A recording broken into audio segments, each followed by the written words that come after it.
না কষে ভাত রাঁধছে, আমরা বলে অত ভাত খাই আল্লাহ। এই যে তোর ভাত যা।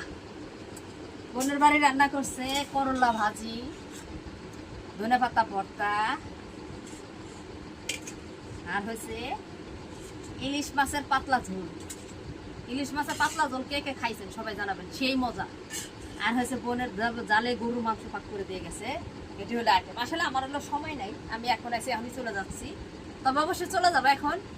এবারের ভিডিও তো আপনাদের সাথে একটা শেয়ার করছে, আর করবো কয়েকটা ভিডিও বানাই নিয়ে গেছি, অবশ্যই আপনারা দেখবেন।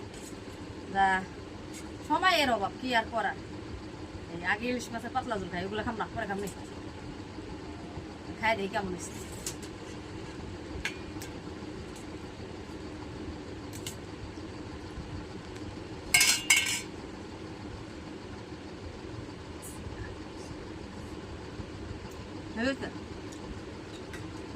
সব একটু একটু করে খাই দেখি কেমন আছে।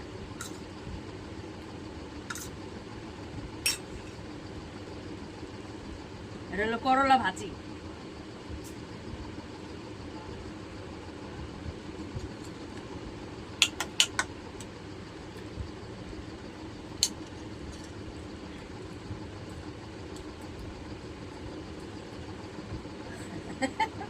আপনারা খাবেন নাকি? আসেন আমার বোনের বাড়িতে বেড়ায় যান, খাইলে।